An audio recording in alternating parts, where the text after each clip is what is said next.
Tenemos esta noche al abogado Mauricio Alarcón Salvador. Él es director de la Fundación Ciudadanía y Desarrollo, y con él queremos un poco desnudar la realidad de la función judicial y por dónde empezar esta transformación profunda que se requiere. Vamos retrasados en esa tarea y bueno, la verdad es que la muerte en este año de 3 servidores judiciales, y según el Observatorio de Justicia, desde el año 2020 al 2025, alrededor de 27 muertos, realmente es algo que nos debe poner a pensar hasta qué punto puede funcionar la justicia en este país si están o aliados o sometidos a la criminalidad. Mauricio, buenas noches. Carola, buenas noches. Un saludo para ti, para la audiencia de I-99. No es la primera vez que contigo analizamos la situación de la justicia en Ecuador y tenemos que seguir sumando nombres de víctimas y casos en impunidad conforme pasa el tiempo. Seguimos viendo cómo, sin que se muevan las instituciones y las acciones correspondientes, se persigue, se amenaza, se asesina a funcionarios judiciales.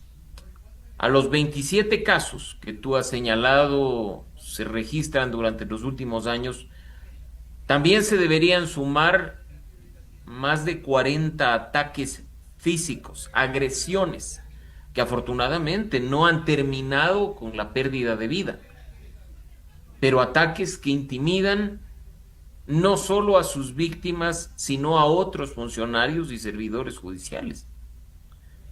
Atentados, sicariato, amenazas, directamente vinculados con grupos de delincuencia organizada que operan a vista y paciencia de las instituciones que deberían, insisto, actuar de manera urgente para garantizar el ejercicio del servicio judicial y no más bien, con sus omisiones, asegurar la impunidad de los actos de estas redes delictivas.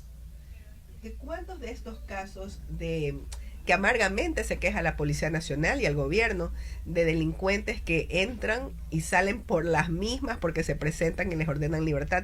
Me pregunto, ¿cuántos serán realmente por miedo y cuántos realmente serán por inconsistencias en los partes y también, por qué no decirlo, porque son aliados a las organizaciones criminales? Y eso Y es mira, una pregunta que realmente vale la pena planteársela y replanteársela, porque yo no entiendo de esa forma cómo se puede administrar justicia. es, Carola, este punto último el que más debería preocuparnos, porque aunque el alarmismo en redes sociales e incluso en medios de comunicación dice otro juez que libera a un delincuente, otro juez que no hace justicia, muchas de las omisiones y de las fallas que permiten la liberación de estas personas ocurren en la fiscalía. No hay que olvidar que en el proceso penal, la primera etapa, la de la investigación, la de la acusación, corresponde a la fiscalía. Y cuando ésta, por conveniencia o por error, vamos también a utilizar esa posibilidad, no hace lo que la norma ordena, el juez no tiene otra alternativa. Y en ese último punto que tú decías, es donde hay que actuar de manera urgente, porque al haber infiltración del narcotráfico, del crimen organizado, de los grandes círculos de corrupción en las instituciones judiciales, es muy posible que estos no sean simplemente errores, sino más bien acciones y omisiones deliberadas con el único objetivo de favorecer al crimen organizado y dejar en impunidad sus actuaciones. Por ello es que es fundamental la vigilancia desde la ciudadanía, desde los medios de comunicación, para impedir que estas prácticas se repitan a través de la debida visibilización e identificación de dónde ocurren estas cosas.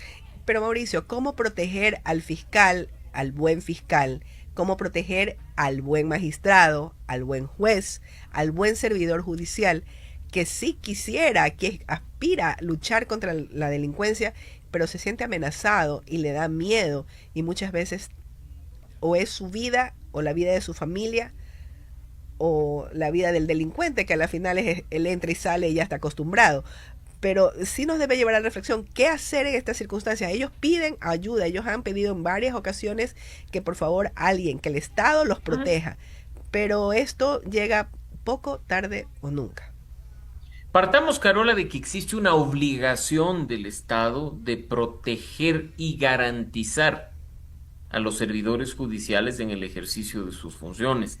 Este deber del Estado no solo está establecido en nuestra normativa nacional o en protocolos que establece el Consejo de la Judicatura, está también determinado como una obligación internacional del Estado ecuatoriano, que como tú conoces, firma y ratifica cuanto instrumento internacional se le aparece en el camino. Los mecanismos de protección para servidores judiciales parten de la norma, parten del establecimiento de protocolos, pero no pueden ni deben quedarse en el papel, sino que deben contar primero con recursos suficientes para poder ser implementados y segundo con voluntad de que su implementación apunte a la garantía efectiva y a la protección efectiva en el ejercicio de sus funciones. Los mecanismos de protección en cuanto a seguridad física demandan que algunos funcionarios y servidores judiciales, por el nivel de exposición, por la sensibilidad de los casos que manejan, deban contar hasta con vehículos blindados. ¿Se está haciendo eso en el país? Pero En otros ya dirán casos, ahí, Mauricio, es que no hay un policía para cada juez. Es que eso es imposible. Yo es escuché que no inclusive se hoy. trata, Carola. A ver, no se trata de tener un policía para cada juez. Ojo con ese detalle, porque si no necesitaríamos también, para sentirnos seguros, un policía para cada ciudadano. De lo que se trata es principalmente de destinar de manera efectiva recursos de seguridad a donde corresponde. Ahora resulta que para ministros y secretarios de Estado, con un análisis de riesgo, le destinan no uno ni dos policías, tres, cuatro autos de seguridad blindados con cinco elementos cada uno. Si comparamos eso con destinarle algo de protección a un servidor judicial que está siendo amenazado, a un servidor judicial que ha recibido ya ataques violentos de manera directa, probablemente cambiaría el panorama. Pero yo te digo, dejemos de lado lo que significa seguridad física, que por último, por falta de recursos o por falta de elementos de los cuerpos de protección del Estado no se puede hacer de manera efectiva. Pero herramientas tan básicas como las de teletrabajar o usar la tecnología si es que hay ciertos casos de riesgo, o sistemas de protección para resguardar identidad de denunciantes que forman parte de este tema, también son fundamentales y tienen que ser implementados de acuerdo a, insisto, no solo normativa nacional, sino compromisos adquiridos por el Estado en función de los instrumentos internacionales. Así es que acá hay mucho que se debería hacer, pero poco que de manera efectiva se está haciendo. Si tú revisas incluso recientes pronunciamientos de la Asociación de Magistrados y de Jueces, ya no es solo cuestión de decir, vean, auxilio, nos están matando, sino que de manera efectiva, ellos que lo están viviendo en el día a día, exigen protección puntual para sus integrantes. Ya están diciendo qué se debe hacer y qué debe asumir el Estado. Entonces ahora lo que necesitamos es voluntad política efectiva para, en lugar de destinar recursos, por ejemplo, para publicidad, se destinen recursos para proteger funcionarios judiciales. Mauricio, en qué quedó esa sugerencia de aplicar eh, las reglas que ocurren en otros países, como en Colombia? Y debemos de citarlo porque para nosotros esto que estamos viviendo es totalmente nuevo. Ya Colombia Ujú. tiene algunas décadas enfrentándose al terrorismo, a la narcodelincuencia organizada, a la criminalidad de este tipo. Y por ejemplo, ellos actúan con jueces sin rostro. Y en alguna vez se habló de eso aquí en el país. No llegó a concretarse. A lo mucho jueces vía Zoom. Y eso es todo. La figura de los jueces sin rostro, Carola, es bastante controversial. Si bien es una figura que va tomando fuerza a propósito de la presencia del terrorismo, del narcotráfico, del crimen organizado, de estas grandes redes de corrupción que apuntan como figuras o como medidas a proteger la vida y la integridad de los funcionarios judiciales frente a amenazas o frente a posibles represalias. Ha habido muchos pronunciamientos en cuanto a la forma en la que ya implementándose la medida puede violar derechos fundamentales.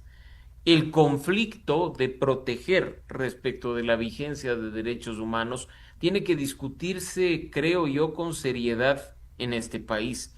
Si bien esta figura ya fue implementada hace décadas en Italia a propósito de los procesos que se llevaron a cabo contra las mafias sicilianas, después, y tú bien lo dices, fue adoptado en Colombia y en Perú para esas crisis violentas contra el terrorismo y contra el narcotráfico de los años 80 y 90, pero en la práctica denunciaron oportunamente que no se garantizó el debido proceso en estos casos porque se violaron en muchas cuestiones elementos tan básicos como el derecho a la defensa, como el debido proceso, como la publicidad. Entonces, si nos vamos a lo que dice el estándar internacional, Carola, la Corte Interamericana de Derechos Humanos ya ha señalado que la figura de los jueces sin rostro, así en bruto, no es compatible con la vigencia plena de los derechos humanos. Hay que pensar en otros mecanismos que probablemente, incluso hoy, décadas más tarde, cuando ha cambiado la tecnología y cuando ha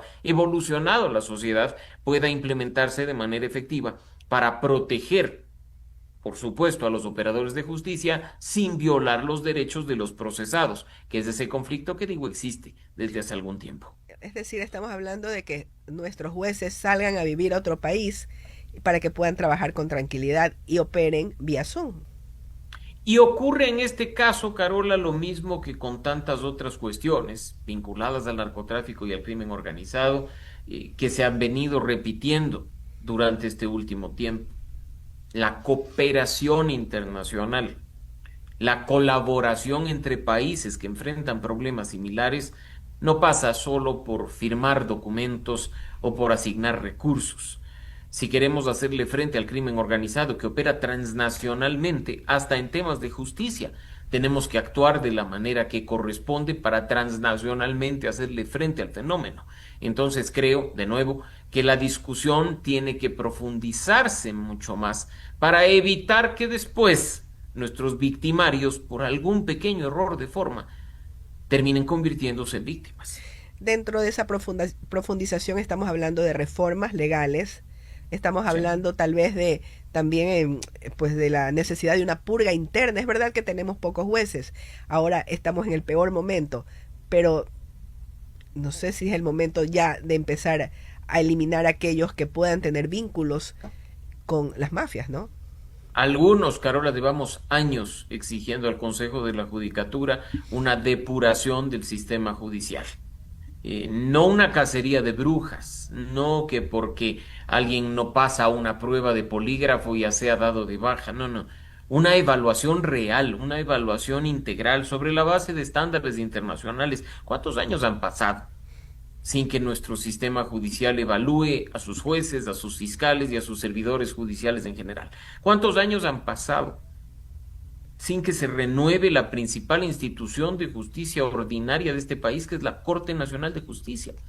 Estamos en riesgo, Carola, de que en enero de 2027 la Corte Nacional tenga apenas 4 jueces titulares de 21 posibles. Y eso es algo increíble. Entonces, el trabajo y la deuda que se tiene en este tema en específico es enorme. Y no se trata de justificarse con que se cambia la cabeza de la judicatura o hemos tenido varias integraciones del Consejo de la Judicatura. No, porque las leyes tienen que cumplirse independientemente de quién esté al frente de una institución. De eso se trata el Estado de Derecho. De eso se trata vivir en democracia.